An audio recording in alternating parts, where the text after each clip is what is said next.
ሰላም የእግዚአብሔር ሰላምና ጸጋ በያላችሁበት ይብዛላችሁ። እንኳን ወደ ቤቴል ቲዩብ ቻናል በሰላም መጣችሁ። ዛሬም እንደተለመደው አይምሮን የሚያንጹ እውቀትን የሚጨምሩና የእግዚአብሔርን ቃል በጥልቀት እንድትረዱ የሚረዷችሁን ድንቅ የመጽሐፍ ቅዱስ ጥያቄዎችን ይዘንላችሁ ቀርበናል። እየተማራችሁ ራሳችሁን እንድትፈትኑ እየጋበዘን ወደ ጥያቄዎቹ ከመሄዳችን በፊት ግን ለዚህ ቻናል አዲስ ከሆናችሁ ቻናሉን ሰብስክራይብ በማድረግ ቤተሰብ ይሁኑ። እንዲሁም የእግዚአብሔርን ቃል ለብዙዎች እንዲዳረስ ላይክ እና ሼር ማድረጋችሁን እንዳትረሱ። ደግሞም ጥያቄዎቹን ከሰራችሁ በኋላ መልሶቻችሁንና አስተያየቶቻችሁን በኮሜንት ላይ እንድታስቀምጡልን ከወዲሁ እናሳስባለን። አሁን ከተዘጋጃችሁ ወደ ጥያቄዎቹ እንለፍ። ጥያቄ ቁጥር 1 ፀሐይ በየትኛው ጦርነት ቆመች? ሀ በቀርሜሎስ ተራራ ላይ በተደረገው ጦርነት፣ ለ በጋይ ጦርነት፣ ሐመሩሃ በገባኦን ጦርነት፣ መ በኢያሪኮ ጦርነት። 10 ሰከንድ አላችሁ።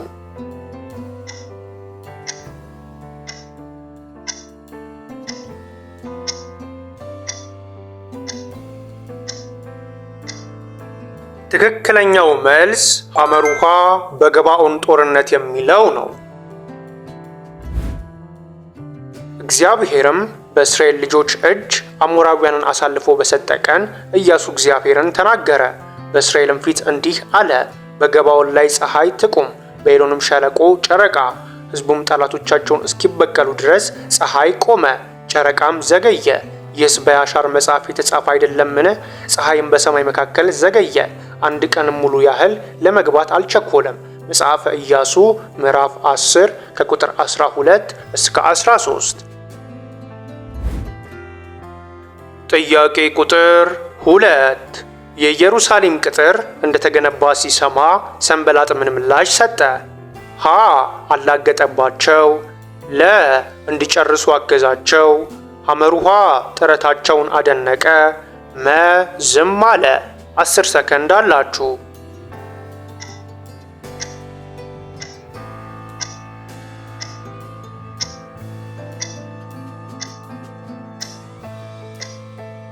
ትክክለኛው መልስ ሀ አላገጠባቸው የሚለው ነው። ሰንበላጥም ቅጥሩን እንደሰራም በሰማ ጊዜ እጅግ ተቆጣ፣ ተበሳጨም፣ በአይሁድም አላገጠ።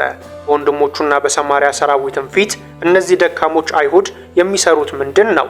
ይተውላቸዋልን? ይሰዋሉን? በአንድ ቀንስ ይጨርሳሉን? የተቃጠለውንስ ድንጋይ ከፍርስራሹ መልሰው ያድኑታልን? ብሎ ተናገረ። መጽሐፈ ነህምያ ምዕራፍ 4 ከቁጥር 1 እስከ 2። ጥያቄ ቁጥር 3 ስለ እርሱ ዛሬ በሕልም ብዙ መከራ ተቀብያለሁና በዛ ጻድቅ ሰው ምንም አታድርግ ብላ የተናገረችው ማን ናት? ሀ የሄሮድስ ሚስት፣ ለ ኤልዛቤል፣ ሐመሩሃ ሊዲያ፣ መ የጲላጦስ ሚስት። 10 ሰከንድ አላችሁ።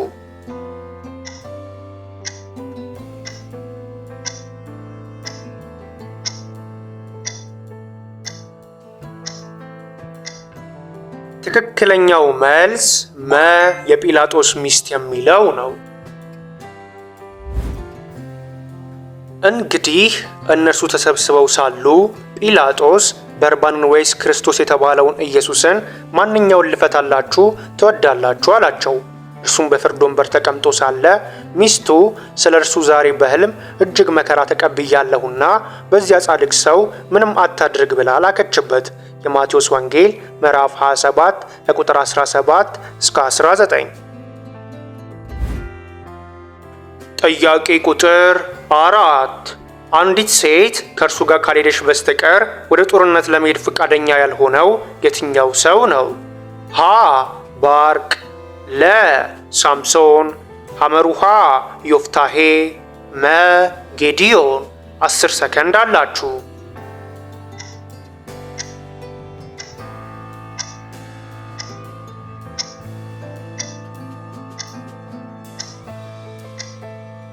ትክክለኛው መልስ ሀ ባርቅ የሚለው ነው። ባርቅም አንቺ ከኔ ጋር ብትሄጂ እኔ እሄዳለሁ፣ አንቺ ግን ከኔ ጋር ባትሄጂ እኔ አልሄድም አላት። እርሷም በእውነት ካንተ ጋር እሄዳለሁ፣ ነገር ግን እግዚአብሔር ሲሳራን በሴት እጅ አሳልፎ ይሰጣልና በዚህ በምትሄድበት መንገድ ላንተ ክብር አይሆንም አለችው። ዲቦራም ተነስታ ከባርቅ ጋር ወደ ቃዴስ ሄደች። መጽሐፈ መሳፍንት ምዕራፍ 4 ከቁጥር 8 እስከ 9። ጥያቄ ቁጥር 5 ኢትዮጵያዊውን ጃንደረባ ማን አጠመቀው? ሀ ጢሞቴዎስ፣ ለ ጳውሎስ፣ ሐመሩሃ ፊልጶስ፣ መ በርናባስ። 10 ሰከንድ አላችሁ።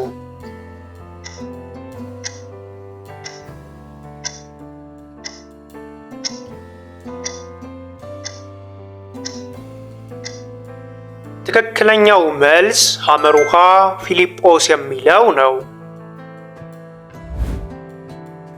ጃንደረባውም ለፊልጶስ መልሶ እባክህ ነቢዩ ይህንን ስለማን ይናገራል? ስለ ራሱ ነውን ወይስ ስለ ሌላ አለው። ፊልጶስም አፉን ከፈተ። ከዚህም መጽሐፍ ጀምሮ ስለ ኢየሱስ ወንጌል ሰበከለት። ሰረገላውም ይቆም ዘንድ አዘዘ። ፊልጶስና ጃንደረባው ሁለቱም ወደ ውሃ ወረዱ፣ አጠመቀውም።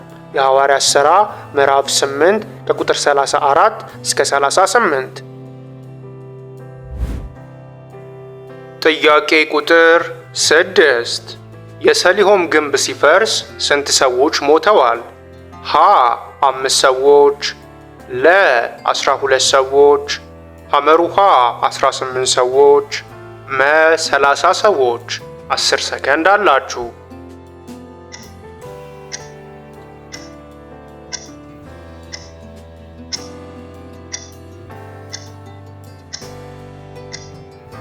ትክክለኛው መልስ ሐመሩሃ 18 ሰዎች የሚለው ነው። ወይስ በሰሊሆም ግንቡ የወደቀባቸውና የገደላቸው እነዚህ 18 ሰዎች በኢየሩሳሌም ከሚኖሩት ሁሉ ይልቅ በደለኞች ይመስሏችኋልን? አይደለም እላችኋለሁ። ነገር ግን ንስሐ ባትገቡ ሁላችሁ እንደዚሁ ትጠፋላችሁ። የሉቃስ ወንጌል ምዕራፍ 13 ከቁጥር 4 እስከ 5። ጥያቄ ቁጥር 7 እግዚአብሔር ሆይ ንጹሕ ልብን ፍጠርልኝ ብሎ ያለው ማን ነው? ሀ ኢሳይያስ፣ ለ ኤርምያስ፣ ሐመሩሃ ዳዊት፣ መ ሰለሞን። 10 ሰከንድ አላችሁ።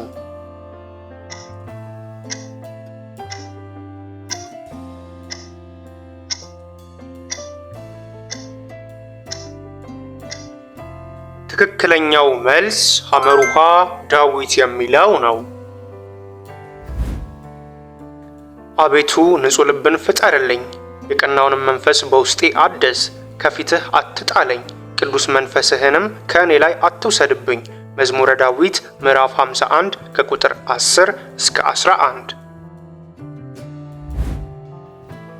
ጥያቄ ቁጥር 8 በሐዋርያት ሥራ ምዕራፍ 27 መሠረት እነ ጳውሎስ የመርከብ አደጋ ሲደርስባቸው በማልታ ደሴት ላይ የነበረው ዋና የደሴቱ አለቃ ማን ነበር? ሀ ፑፕሊዮስ፣ ለ አግሪጳ፣ ሐመሩሃ ጁልየስ፣ መ ሰርጊዮስ ጳውሎስ። 10 ሰከንድ አላችሁ።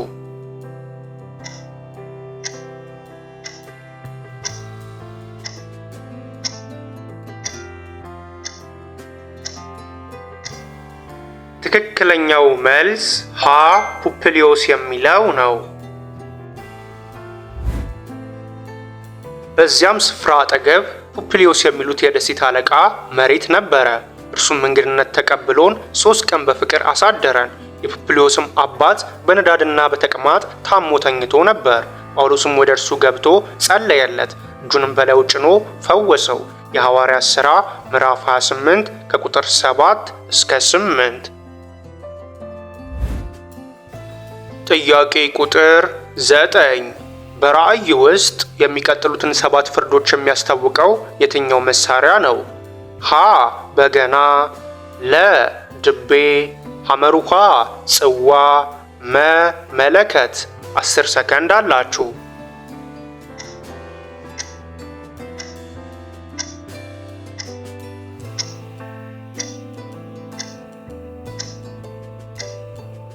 ትክክለኛው መልስ መ መለከት የሚለው ነው።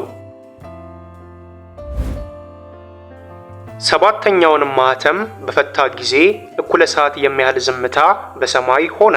በእግዚአብሔርም ፊት የሚቆሙትን ሰባቱን መላእክት አየው። ሰባትም መለከት ተሰጣቸው። የዮሐንስ ራእይ ምዕራፍ 8 ከቁጥር 1 እስከ 2። ጥያቄ ቁጥር 10 ጳውሎስ ታሞ ስለነበር በሚልጢን የተወው ሰው ማን ነው? ሀ ቲቶ፣ ለ ኤርስጦስ፣ ሐመሩሃ ጥሮፊሞስ፣ ለ ሲላስ። 10 ሰከንድ አላችሁ።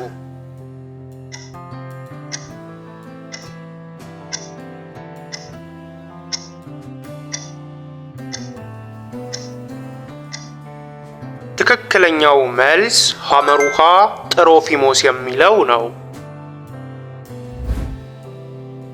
ለጵርስቅላና ለአቂላ ለሄኔሲፎሩም ቤተሰቦች ሰላምታ አቅርብልኝ። ኤርስጦስ በቆሮንቶስ ቀረ፣ ጢሮፊሞስ ግን ታሞ በሚልጢን ተዉት።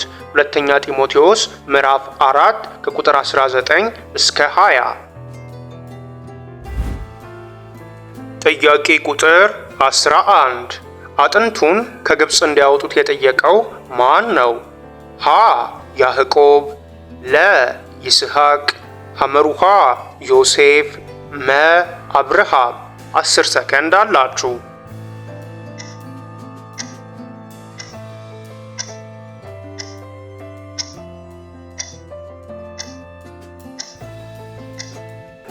ትክክለኛው መልስ ሐመሩሃ ዮሴፍ የሚለው ነው። ዮሴፍም የእስራኤል ልጆች እግዚአብሔር ሲያስባችሁ አጥንቴን ከዚህ አንስታችሁ ከእናንተ ጋር ውሰዱ ብሎ አማላቸው። ዮሴፍም በ110 ዓመት ዕድሜው ሞተ። በሽቱም አሹት፣ በግብፅ ምድር በሳጥን ውስጥ አኖሩት። ኦሪት ዘፍጥረት ምዕራፍ 50 ከቁጥር 25 እስከ 26። ጥያቄ ቁጥር 12 አብርሃም ከሎጥ ጋር እንዴት ወይንም በማን ይዛመዳል? ሀ ሎጥ ወንድሙ ነበር፣ ለ ሎጥ የወንድሙ ልጅ ነበር፣ ሐመሩሃ ሎጥ ያጎቱ ልጅ ነበር፣ መ ሎጥ ያክስቱ ልጅ ነበር። 10 ሰከንድ አላችሁ።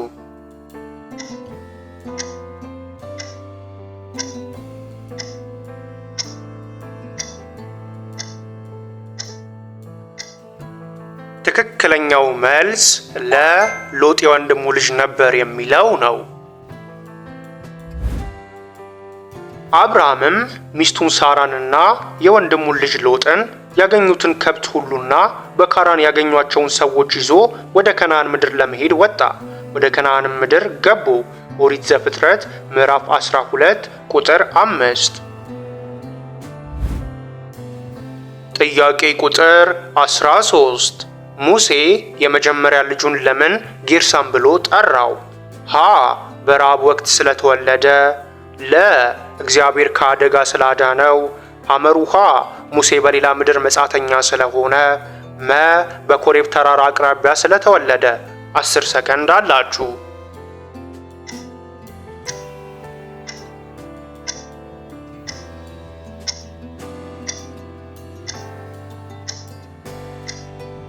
ትክክለኛው መልስ ሐመሩሃ ሙሴ በሌላ ምድር መጻተኛ ስለሆነ የሚለው ነው። ሙሴም ከዚያ ሰው ጋር ሊቀመጥ ወደደ። ልጁንም ሲጳራን ለሙሴ ሚስት ትሆነው ዘንድ ሰጠው። ወንድ ልጅም ወለደች። በሌላ ምድር መጻተኛ ነኝ ሲል ስሙን ጌርሳም ብሎ ጠራው። ኦሪት ዘጸአት ምዕራፍ 2 ከቁጥር 21 እስከ 22። ጥያቄ ቁጥር 14 ራሱም በዛፍ ተይዞ የተገደለው ሰው ማን ነው? ሀ ኢዮአብ፣ ለ አቤሴሎም፣ ሐመሩሃ ሳኦል፣ መ አዶንያስ። 10 ሰከንድ አላችሁ።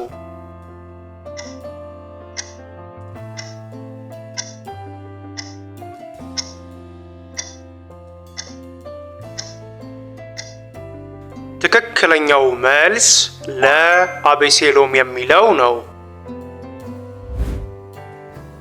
አቤሴሎምም ከዳዊት ባሪያዎች ጋር በድንገት ተገናኘ። አቤሴሎምም በበቅሎ ተቀምጦ ነበረ።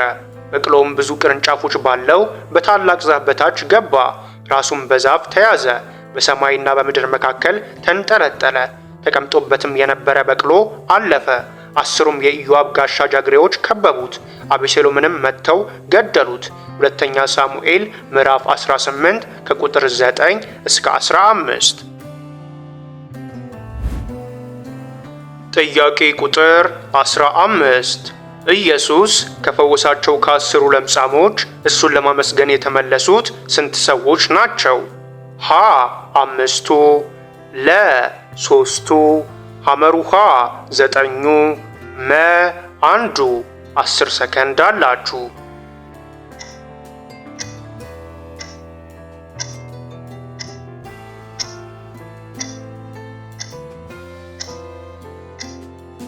ትክክለኛው መልስ መ 1ዱ የሚለው ነው። እነሆም ሲሄዱ ነጹ። ከእነርሱም አንዱ እንደተፈወሰ ባየ ጊዜ በታላቅ ድምፅ እግዚአብሔርን እያከበረ ተመለሰ። እያመሰገነውም በእግሩ ፊት በግንባሩ ወደቀ። እርሱም ሳምራዊ ነበረ። የሉቃስ ወንጌል ምዕራፍ 17 ከቁጥር 15 እስከ 16። ጥያቄ ቁጥር 16 ኖህ እሱ ላይ በተደረገው ነገር የረገመው ምንን ወይንም ማንን ነው? ሀ ሴምን፣ ለ ከነአንን፣ ሐመሩሃ ያፌትን፣ መ እስማኤልን። 10 ሰከንድ አላችሁ።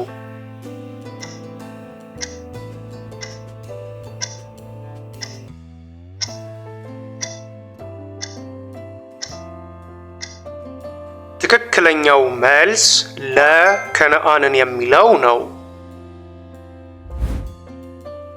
ኖህም ከወይን ጠጁ ስካር ነቃ፣ ታናሽ ልጁ ያደረገበትንም አወቀ። እንዲህም አለ፣ ከነአን ርጉም ይሁን፣ ለወንድሞቹ የባሪያዎች ባሪያ ይሁን።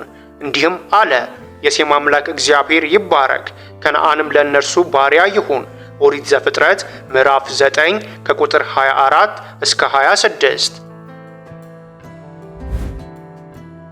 ጥያቄ ቁጥር 17 እስራኤላውያን ከ10ኛው መቅሰፍት በፊት በበራቸው መቃኖች ላይ ምን አደረጉ? ሀ የወይራ ዘይት፣ ለ የበግ ደም፣ ሐመሩሃ አመድ፣ መ ዕጣን። 10 ሰከንድ አላችሁ።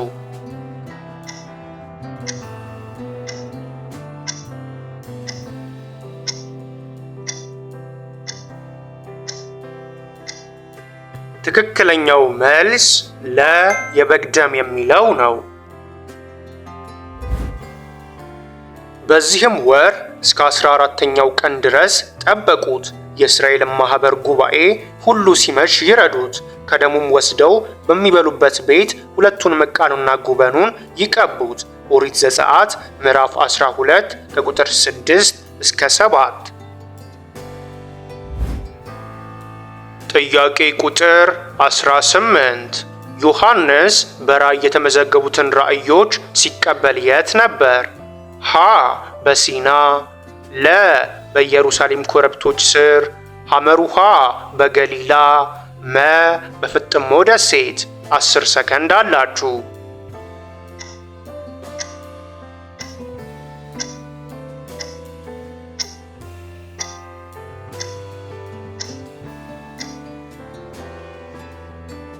ትክክለኛው መልስ መ በፍጥሞ ደሴት የሚለው ነው። እኔ ወንድማችሁ የሆንሁ ከእናንተም ጋር አብሬ መከራውንና መንግሥቱን የኢየሱስ ክርስቶስንም ትዕግሥት የምካፈል ዮሐንስ ስለ እግዚአብሔር ቃልና ስለ ኢየሱስ ምስክር ፍጥሞ በምትባል ደሴት ነበሩ። የዮሐንስ ራእይ ምዕራፍ 1 ቁጥር 9።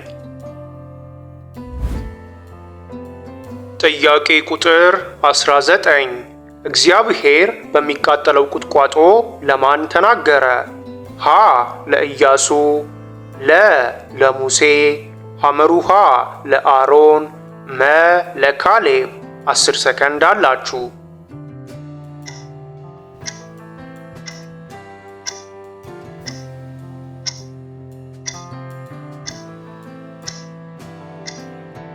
ትክክለኛው መልስ ለ ለሙሴ የሚለው ነው። የእግዚአብሔርም መልአክ በእሳት ነበልባል በእሾህ ቁጥቋጦ መካከል ታየው። እነሆ ቁጥቋጦ በእሳት ሲነድ ቁጥቋጦም ሳይቃጠል አየ። ሙሴም ሊሂድና ቁጥቋጦ ስለምን አልተቃጠለም? ይህንን ታላቅ ራእይ ልይ አለ። ኦሪት ዘጸአት ምዕራፍ 3 ከቁጥር 2 እስከ 3። ጥያቄ ቁጥር 20 የኢየሱስን ልብስ የነካች እና ከ12 ዓመት ሕመም የተፈወሰችው ማን ናት? ሀ ጽሩያን፣ ለ ደም የሚፈሳት ሴት፣ ሐመሩሃ መቅደላዊት ማርያም፣ መ የናያን መበለት። 10 ሰከንድ አላችሁ።